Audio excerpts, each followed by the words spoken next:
insight into not just where we are going, but where we have come from, which is also a great historic journey that we've had coming here. And sometimes it's hard to see somebody who kind of grew up in front of you actually be in a certain position, and so you have to respect the position, but you always remember them as that person who somebody else used to always talk about. So Aparna Bawa is the COO of Zoom, which all of us, it's become like a Xerox more than a company, I think. And she's had an incredible career, and I wanted her to, you'll find out about her background as we talk instead of me giving a big background about her. Since we are keeping today to a casual mode, we'll stand and continue, so people at the back can see us. If they sit in these chairs, you can't see us. With that, Aparna. Okay, a little bit more thanks. I love Taishadam, thank you. Yeah. It's yummy. After this, that's what we are having. Carbo load. Yes. So, Aparna, I want to talk about... I should say I'm Aparna Srinivas, and hence okay. the Taishadam reference. Yes, yeah, that's right. Bawa is my married name. All you Punjabis out there, Bawa is my married name. So, Aparna, I want to talk a little bit about your journey. You've had a bit of an unusual journey into the tech field. You're a lawyer, and then you were a general counsel, and you've been in M&A, and you've been on the finance side of things, and you've had a lot of exits, between M&A and all kinds of stuff before you came to Zoom. And when you came to Zoom, it's not the Zoom that's post, what do you call it? Post-COVID. So tell me a little bit about how did you choose this job? What made you say, this is where I'm going after doing all the major work that you've done? That's a really good question to start, because I think it has so much relevance on where we are in AI today. And I live in the South Bay, so the epicenter, I would think. Maybe some people say San Francisco is the epicenter. I would still suggest that it's somewhere between San Jose and San Francisco. I came to Zoom kind of serendipitously. They had been, the CFO at the time had interviewed, or had joined the company, and the CEO was about to make a hire, and she said, this person's not very good. And he said, oh goodness, I've interviewed so many people, I don't want to deal with it. You go find them. If you think you can do a better job, you go find them. So she did. She interviewed 30 people, and she's like, nope, this person has to be my partner in crime. When we take this company public, I have to get someone good. And so I had heard about them for 10 months. And then, honestly, I remember, there was one time I was in the car, and I was on the 101, and the sun was shining in my face. And my reason for not saying yes to Zoom right away was, I'm like, who wants to work at a company that makes a better mousetrap? So we all have WebEx, why do we need Zoom? And I was a banker in my prior life, so I had 5 things that I cared about, none of which was culture or people. That's how mechanical I had been in my career. There were 5 things. It was like giant TAM, technology barrier to entry, great, experience, anything that we would sell. If I was a banker taking a company on a road, the 5 points in that last, slide that you summarized, that's how I would look at companies. And I'm like, why would I join this company that's just another mousetrap? Until I remembered that, okay, I use this company. We were beta users at my existing job, which we were trying to sell. We were in an M&A mode.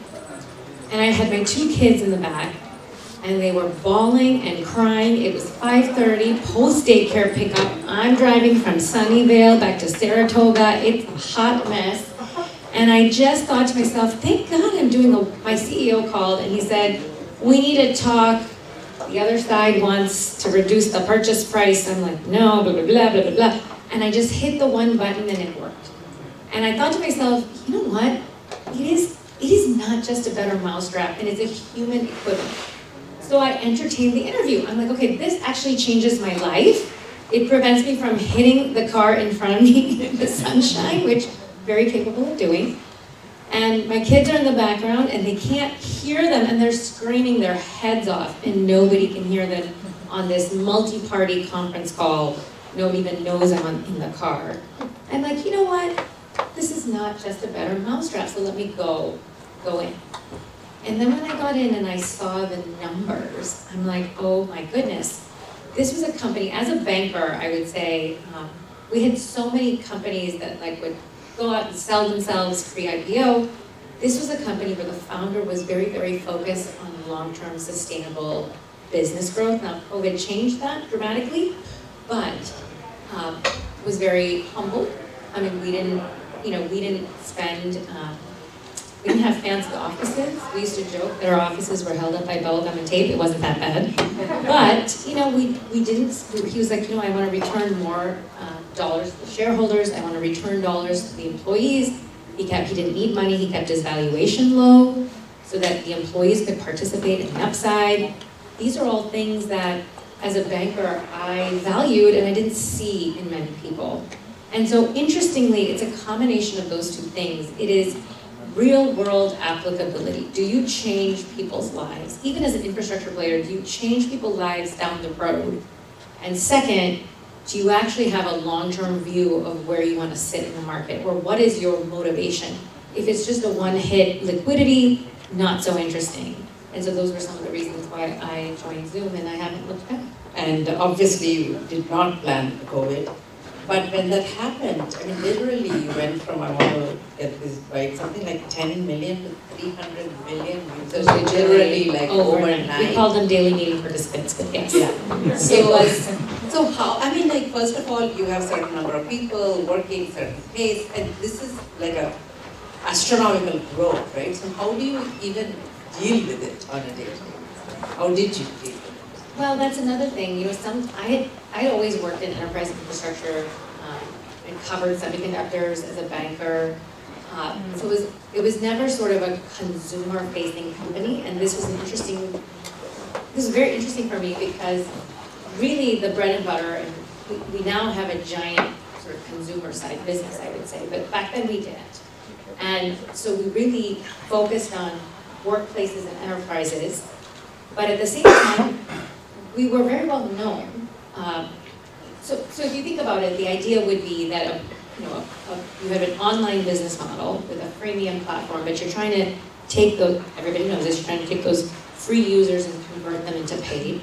And one of the ways, if you got a JP Morgan banker who was in an airport and their WebEx or their Skype didn't work, they could swipe their credit card for $14.99. Eventually, you've got 3,000 of those. JP Morgan suddenly says, I don't really want this application, my people on this application, in the wild, I need to control. So now I'm gonna, even though I have all this infrastructure obligation to these other companies, I'm gonna put this upstart into my app bundle and make it available for mine. That's really how the freemium model sort of begins. When the pandemic hit, it was incredible. We could feel, it was palpable, that what we were doing was not just helping people go to work, but if the moms and dads did not go to work, the kids couldn't go to Zoom school. And if the kids couldn't go to Zoom school, there was chaos. And so we could feel that. So the stress was real for all of us to say, if we wake up tomorrow and the kids cannot get on school because we haven't added enough server capacity, something's gone wrong in the product, we're down, then we have let the world down. And it was so apparent to us because, I remember I was dropping my son off for tennis, and I thought I hadn't paid the lady. This was like social distancing tennis. But I thought I hadn't paid her because she was chasing me down the parking lot. And I'm like, Aoife, I'm so sorry, did I owe you a check?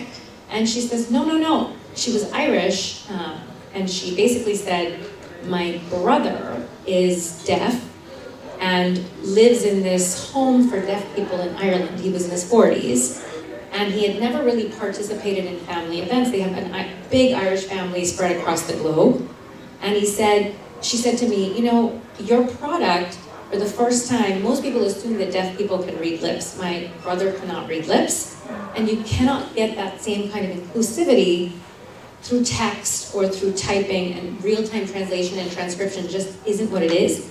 But you guys have figured it out. real-time transcription, real-time translation. And so now he sets up Zoom meetings for the entire family and he feels so included. He's the happiest he's ever been. You know, she started crying and I thought I hadn't given her a check, you know? So, I mean, you hear these stories with its weddings or funerals and you realize what you mean to people is something more. It actually motivates you to get up day in and day out, 7 a.m. to 3 a.m., rinse and repeat, Saturday, Sunday, didn't matter, that's what we did. I know, and there were so many weddings and funerals and services, so many things that happened on Zoom.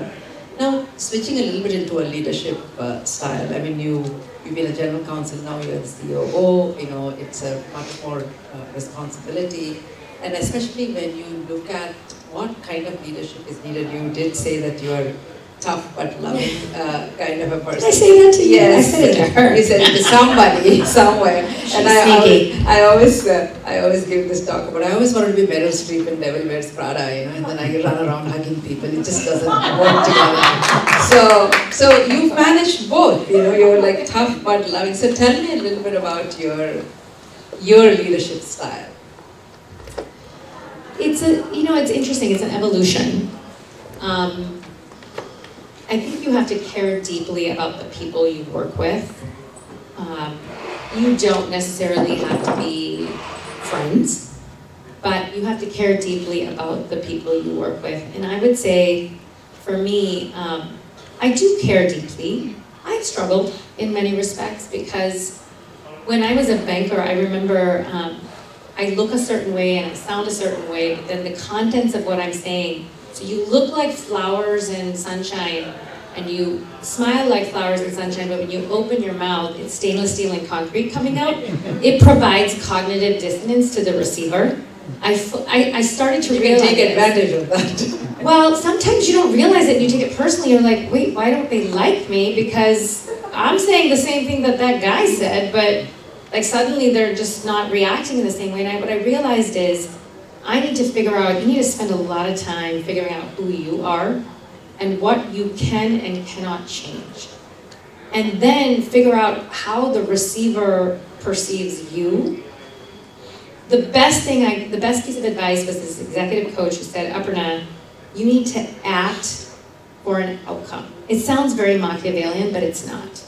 Because if you can spend some time figuring out how to act for an outcome, then you don't have these unintended consequences where you accidentally hurt someone's feelings. You may hurt them on purpose because you need to elicit a reaction or an action. And that's okay, but you cannot do it by accident. So today I failed miserably today. I unloaded on Rohini because I was stuck circling this freaking place for God knows how long trying to park. That was an unintended outcome. And I will deeply apologize to her after this talk. But during this talk, you already did it. But for the most part, if you are going to be a leader, and I step back and if I'm going to be a leader, what I want to do has to be intentional, has to be intended.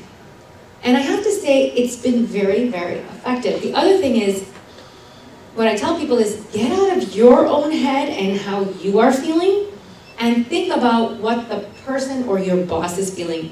The other thing is, everyone has a boss. If you're a CEO, I'm sorry, you still have a boss. It's called a board, it's called shareholders. Eventually someone will get the Grim Reaper's coming for some. I have a boss, and I figured out that, like, okay, I have to be myself, but I also have to be cognizant about how I show up and how someone else perceives that and what is the outcome I want and how I'm going to get that outcome. So I change. I change based on what the outcome I need, but I keep a core. Everybody who if you're going to be at Zoom, they're going to tell you she's funny, she makes tough calls, she's super loving, but she's really, really tough. And that's going to be a consistent, foundation. But after that, I adjust to whoever I need to figure it out. No, I think it's a very important thing that we always confuse being nice with being effective. And I think they don't. In fact, sometimes I feel I paid a price for not telling the truth. By trying to be nice, it doesn't benefit anybody. I'm curious about your Srinivasan side of things. What was it? We were talking today a lot about parenting in the age of AI, etc. Right now. But what was it like growing up? What are some of the values you learned from your parents that reflect in how you raise your children? I mean, just as there are sometimes, I remember when I was a teenager, my dad said something, I'd be like, I will never do this again in my life. I find myself say exactly the same thing to my teenager son, and I'm like, oh my God, I've become my dad. So it's like, but there are some things you learn that are the core of who you are. So what is it that you learned from where you grew up, whether from your parents or anyone, that is very reflective today? Yeah, and I don't mean to exclude the men in the audience, but I will say that for me, I didn't realize I was a girl until I was 25. And it's like, oh, we can't do everything the same, and people don't think we can, really? And I really credit that to my parents. I mean, I'm being facetious, of course. Of course, I noticed that my cousin was not doing Bharatanatyam, but I was. Of course I noticed that. But I never actually thought that I couldn't do anything. And part of the reason I went into investment banking was like, I can do it. And then I realized, you have a kid, and no, you can't fly around 3 weeks out of the month. It's just not humanly possible. But that's one. I would say the second thing is, you just don't give up. You find a way. And for those of you, actually I met at Rohini's house, re-met. My first deal as an investment banker, I was the baby banker. And as I was not the baby, I was the midland, the teenager banker. And you're the teenager banker, you're supposed to be the one that carries all the client's stuff. You figure out how to get their shirts ironed and get them to the meeting while you also prep them on all the substance. And I remember Rajesh Vashist handed me his broken BlackBerry and said, as we're walking into Fidelity, he's like, by the way, Aparna, can you get this fixed? And I looked at him and my mind, I was like, huh? Of course! This is the BlackBerry. And I remember I was stupid, I had 3-inch heels in the middle of Manhattan, running through the grades, and I must have jumped over cars to get to the AT&T store. The man gave me no password, no account number, no nothing. I called his assistant. We got his phone working again, and then I ran back and met them at T. Rowe Price. And that's that tenacity is you don't give up. And that's the thing that I want to teach my kids. I don't know if I'll be successful or not at that. But tell me a little bit, what is it that they did? One is they treated you like anybody else, said you could do anything. But the tenacity, did you see your mom do something she never gave up? Or your dad do something? Oh, my parents were adventurous. They just did a lot of different things that, in hindsight, I didn't realize it as a child, but they would just never say no to anything. They were sort of fearless in that way, in their own way, I would say. They explored life and they loved life. And, bringing it back. Oh, also we couldn't say no to things like that, the gorambe, or avocado, karela. I don't know what. Eat everything. Yeah, you had to eat everything. You had to finish. You couldn't say no. I'm not that good of a parent. We our kids say no to stuff.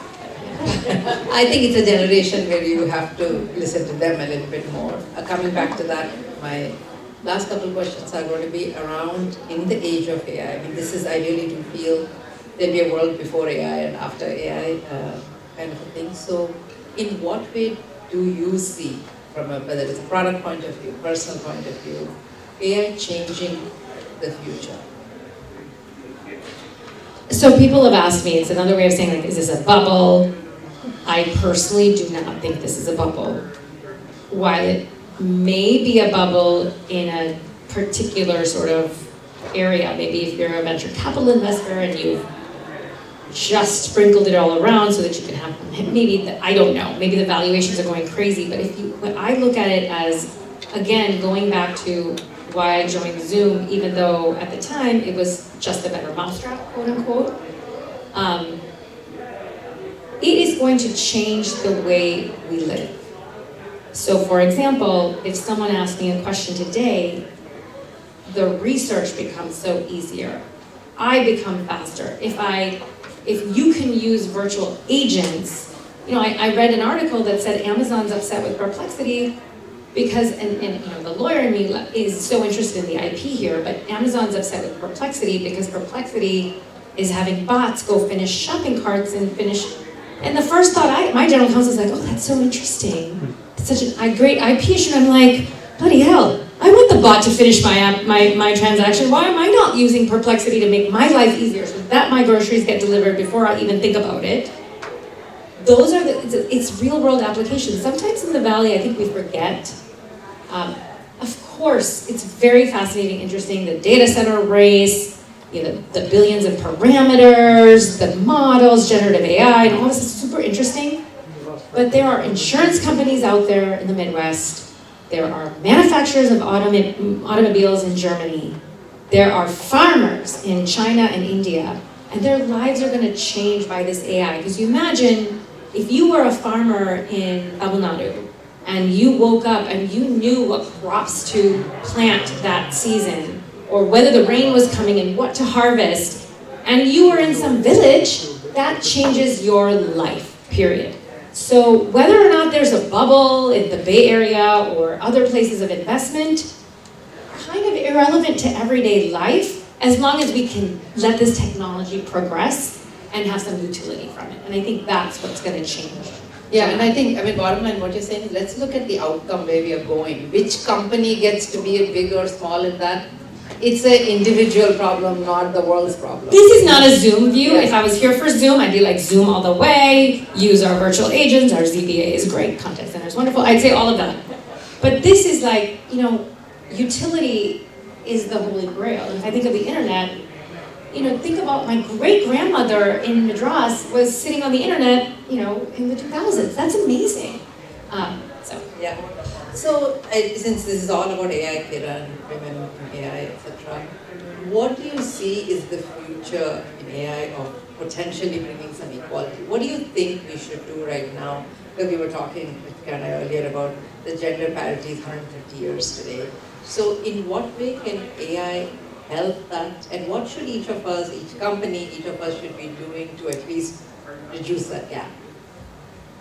I'm going to just say this. You asked me about parenting, and I'll start by saying, yes, there's of course lots of things that companies can do, but it starts with, I remember this so well. My older son was at a very, very, very academically oriented school. He's still there, schooled, he's now 17, but when he was like six, the kindergarten age, we went into kindergarten. And the back to school night, if your parents in the room, you know exactly what you're talking about. You're so tired, you have to go to back to school night, you sit in a small chair, and then they tell you everything they're going to teach your child. My husband would always say, you have to go, Aparna. I don't care how tired you are, you have to go, the mom has to show up. So, and I remember the teacher had put all the science in blue sheets of paper, all the reading in like pink sheets of paper, and the math was also in blue sheets of paper, and I think whatever the social studies or whatever they called it at the time was in purple. And I thought to myself, my goodness, I have 2 boys. That doesn't affect them. But I went up to her afterwards and said, you know what, Miss So-and-so, just a thought, you might want to change the coloring. Because the girls gravitate towards pink, and the boys gravitate towards blue. And you should change the coloring because you're already reinforcing that stereotype. And she just looked at me, she's like, oh my goodness. But that is so important. And it's a fundamental thing. Like your kids learn and do what you do. They don't learn and do what you say, unfortunately. I'm a victim of that. But that's so important. So number one, starting with that baseline. And from an AI perspective, there's so much we can do. Companies have so much. I'll give you an example from Zoom. Everybody loves the virtual background. That was early AI. We use AI to figure out where you are in the background and not to chop off your head in a random place because your head looks somewhat different than someone else's head. But we had, I'm gonna admit this, we got so much feedback at the beginning of the pandemic. Work people didn't really care, but when you hit the touch up my appearance, which every woman loves, I'm sorry. I keep telling the guys you gotta use it, but when you hit the touch up my appearance, it would make me lighter. It would make African Americans lighter. And so we got so much feedback that said, why are you thinking light is good? I get you to take out my wrinkles, but why do you need to lighten me up? Why do you need to smooth out my fro? And frankly, that feedback is good. The feedback is good.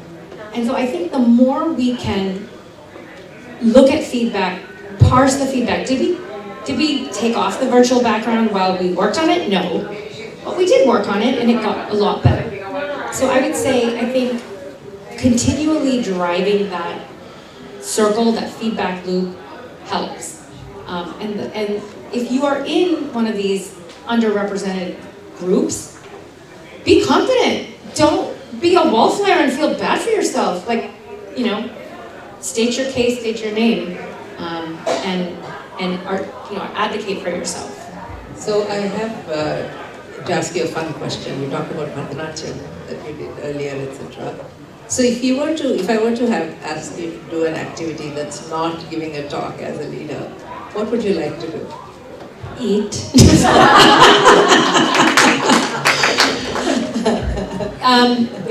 Yeah, I love to bake. Would you like to dance again, or would you? I just did dance again. So it's a resurgence of us 40-somethings. We go to each other's birthday parties. And that's a good midlife crisis dance. Yes, it's a midlife crisis dance. And someone does a Bollywood number and then you dance together, and it's quite funny because nobody's coordinated, they haven't practiced, but it's so fun. So yes, of course. Great. So I just want to wrap up by saying, we have a lot of young women who will ultimately listen to this, etc. And as I said, you've had a very different career, from accounting to law to operations, and even within this, you had to integrate a lot of security things to make it more secure when the usage went up. So you have to learn as you go. So one of the things we always talk about is it's not like you've decided what you want to do for the next 5 years. We go with the flow and choose the best. So tell a little bit about the young people about, it's not about do what's currently fashionable, but is it going with the flow, or how do you suggest they pick the next thing? So I think we're in an odd spot right now, because normally you would say get a great foundation, then keep your mind open. I don't really know. The kids these days, engineering is turned on its head with AI. The legal profession is turned on its head with it. All professions are turned on its head with AI. My husband and I are actually trying to convince our kids to learn plumbing and HVAC because everyone needs it. It is in such short supply. I have a friend whose husband runs an electrical business. It is booming, okay? So I struggle with this, but I will say the thing that I tell or I think about for my own family is that you have to put yourself in uncomfortable positions all the time. There's not one job I've had where someone has said, you belong here, you get to do it because you're super qualified. It has been the complete opposite. There's a guy named Young Song, okay? I think he's had his own venture fund, but he was the CEO of the company I went in-house with. And I remember him telling me, you can come work for me and be my general counsel. And I said, well, I haven't been a lawyer in 9 years and wasn't a very good lawyer to start. And he said, yeah, that's okay. You learn, because I was talking to him about semiconductors and DRAM because my boss didn't show up. Well, luckily, I had done the homework, so this banker was talking about chips and how to tape out a chip to him, and that was the first company out of the 2008 abyss to go public. And he ended up hiring me internally. you just never know where you are, you know, who's gonna come in your way. You have to take every opportunity, even if you don't think you're qualified, if it's very uncomfortable, use your ChatGPT and get up to speed. Use Gemini. I mean, the tools are there for you. Do not shirk away with a lack of confidence. And if you need a boost of confidence, you call Rohini, who's our CEO of Name3. She'll just give you an electric impulse in the sky. Great, thank you so much for your time, Aparna, and I apologize for all the circling around. I think everyone circled, I'm not alone. Thank you so much for your time. And Aparna is going to be in India in February. Yes. And actually my dream today, which we didn't do, which we are going to do in February, is I want to interview her and Radha Vasan together, and which we are going to do in February when we go to India. So Sounds wonderful. Yes. Thank you, Lakshmi. Thanks. So, Radha Vasan is my aunt. Just so you know, if you know her, she's my aunt. Bunch of Yeah.